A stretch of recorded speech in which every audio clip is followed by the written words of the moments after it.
I discovered 21 facts about One Punch Man that you probably didn't know, starting with the fact that the Hero Association was unintentionally created for none other than Saitama. Yeah, you heard me right, it all started with the bald-chinned kid that Saitama saved from Crablante, a crab monster, as he was passing by. That kid turned out to be the grandson of the multi-millionaire Agoni. Just take a look at the similarities. After hearing about the incident that a random passerby saved his grandson, Agoni came up with the idea for the National Superhero Registry and founded the Hero Association. This fact was crazy enough, but something even crazier is the fact that Saitama was inspired by a kid show. When the creator of One Punch Man, One, was creating the series, he still needed a main character. That's when he decided to create Saitama, which was completely inspired by the well-known cartoon hero Anpanman, a Japanese kids show. Just look at them side by side, and the design isn't the only thing that was inspired, but also the name, because One Punch Man in Japanese is Wanpanman, and the kids show's name is Anpanman. Now, we all know how serious our baldy man takes his grocery shopping, but did you know that he used to work at a convenience store before becoming the caped baldy we all know and love? One even confirmed this fact in a Q&A session. Speaking of groceries, do you know why Saitama takes his shopping so seriously? Well, one can argue that it's his passion, but in reality, Saitama faced some real financial struggles. Before joining the Hero Association and meeting Genos, he used to do part-time jobs in order to pay for his expenses. He struggled to pay his rent, which Genos now pays, and he even lived off veggies. So Saitama had to be in the market during sale hours just to afford living. I guess being a hero for fun doesn't pay that well. Jokes aside, have you ever noticed how the art style of the One Punch Man webcomics and the One Punch Man manga are completely different? Well, you see, when One first started drawing One Punch Man webcomic, the artwork at that time was simple, possibly in an effort to add more humor to the already funny story. But due to family issues, he had to put the webcomic on indefinite hiatus.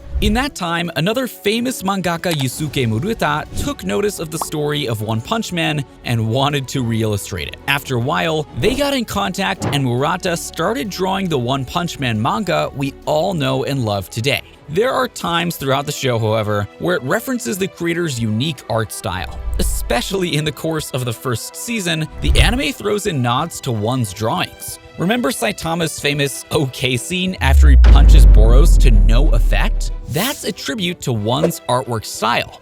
Speaking of One's art style, did you know that its simplicity and Saitama's plain clothes aren't just for gag purposes, but have a deeper philosophical meaning behind it? While other superheroes get flashy outfits, Saitama wanders the world in a relatively plain costume. Beyond the flourish of his cape, Saitama wears a simple yellow jumpsuit and red boots and gloves. This, however, was intentional. One designed One Punch Man's look to be plain, as there are already so many cool-looking characters out there. So rather than focusing on making Saitama look flashy, One believed his character's coolness should come from who they are, not how they look. I myself think that's a very wholesome message that anyone can be a hero if they have the heart for it. You know who else will have the heart of a hero? You! If you're serious, punch that subscribe button. Yet another character with the heart of a hero is Mob from Mob Psycho 100. Wait, wasn't this a One Punch Man video? You may be shocked to know that these characters have much more in common than just sharing the same creator. Like, did you know that One secretly hid tons of Easter eggs of Mob Psycho in One Punch Man? Like in this scene, we can see Saitama wearing a Mob Psycho shirt, and here, where a random character was wearing a shirt with Mob written all over it. But this is nothing compared to the time when he snuck the main character of Mob Psycho into this One Punch Man manga panel. But as the saying goes, what goes around comes around, because Mob Psycho has tons of One Punch Man Easter eggs as well. Like here, we can clearly see Saitama and Genos in this episode of Mob Psycho just standing there. And our favorite mentor and greatest psychic of the 21st century has Saitama as his phone wallpaper. At least someone recognizes him as a hero. But he certainly isn't the only hero in One Punch Man. The S-Class heroes of the Hero Associations are all colorful characters with interesting facts of their own. Let's take our favorite sassy lost child, Tatsumaki, for example.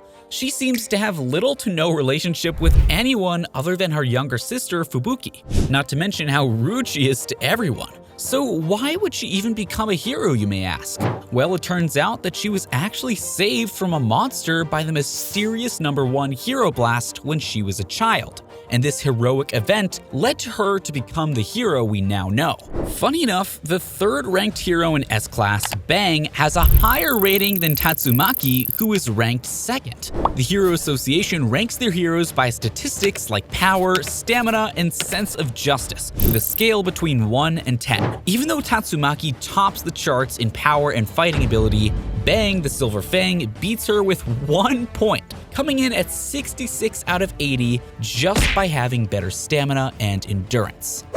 All this talk about numbers is making me regret skipping school so much. But someone who never skips school is the #5 S-Class hero, Child Emperor. At only 10 years old, he has already become an S-Class hero famous for his outstanding adaptability, unbeatable inventions, and astronomical intellect. But since he's only still a kid, he has to go to school to hold up societal norms. But as if he wasn't impressive enough after leaving school, he becomes a teacher. It's most likely that he's a student for appearance's sake. But an S-Class hero we know very little about is the elusive Metal Knight. Every time we have seen Metal Knight in the anime, it has mostly been through the eyes of one of his numerous robots, or in the shadows as he controls them from a safe distance. Metal Knight, also known as Dr. Beaufoy, may not seem like he deserves his S-rank spot due to only seeing 1 or 2 of his exploits. But according to the databooks, Dr. Beaufoy has an army of robots and weapons stockpiled. This is exactly why the Hero Association is afraid of him quitting, because if he can reach S-Class with a few robots and weapons, you can't even imagine what he can do with a whole army. Moving on from one of the least liked heroes to one of the most liked heroes. Because did you know that Watchdog Man was heavily inspired by Hachiko? Now, for Japanese watchers, this is likely obvious, but Western audiences aren't all too familiar with the legend of Hachiko. Hachiko was an Akita dog that has gone down in Japanese history for its loyalty and overall dedication to its owner. This pup is now famous for its statue next to the Shibuya station. Just like how Watchdog Man has his own pedestal, he watches over Q City from. The world of One Punch Man doesn't just consist of S-Class heroes, but of heroes of all classes. However, are you aware that the disasters in One Punch Man are also ranked as well? It's true that the villains are categorized on the level of danger they pose to the world. Level 1 is Wolf, which means you need 1 B-Class hero or 3 C-Class heroes to take care of this threat. The Level 2 Tiger-Class threat needs at least 1 A-Class hero or 5 B-Class heroes. Level 3 Demon-Class, however, requires 10 A-Class heroes or 1 S-Class hero to defeat it, as it puts an entire city at risk. After that comes the Level 4 Dragon level, which puts multiple cities at risk. But the worst of all is the God level threat that puts all of humanity at risk. But as long as our caped Baldy is on the job, we don't have anything to fear. Speaking of fear, we hope you didn't fear science in school, because for the next fact, we're about to get all scientific up in here. Turns out that Saitama is almost as fast as the speed of light. Remember Boros? During the season 1 finale, Saitama got kicked out of the Earth and landed on the moon, only to discover that Saitama could make a jump back to Earth in just 1.5 seconds. Saitama travels quite close to the speed of light if we calculate this distance over time. It is safe to assume that he simply leaped without charging, which means he could have been quicker if he wanted to. And that's not something we're suggesting. Rather, Boros said that before he passed away. Now, we guarantee you won't believe our next fact. Did you know that you've already seen Saitama take damage in the anime? That too in season 1, and didn't even realize it? When Saitama is fighting Boros on his ship and gets kicked to the moon, there is a single frame where Saitama's skeleton can be seen with a shattered pelvis. This is the only time post-baldness anything close to real damage has happened to him. However, this is one frame in the anime only. So do you think it was just an editing error by the studio? Our caped Baldy may be the strongest, but do you know who his only worthy opponent is? That's right, you guessed it, it's none other than King. How, you may ask? Well, in video games, of course. King is unreasonably great at computer games and beats Saitama easily at each game they play, thus making King Saitama's eternal rival. But from eternal rivals to loving students, did you know that Genos takes his training under Saitama very seriously? So much so that Genos maintains training diaries where he notes down any words of wisdom or training techniques that his master Saitama may may have. As you'd expect, a lot of this information is useful. I mean, he made notes about how to properly hold and read a manga while slouching on a futon. If that's not useful information, I don't know what is. However, some more useful information that you might have not known is that Genos, despite being capable of so many things,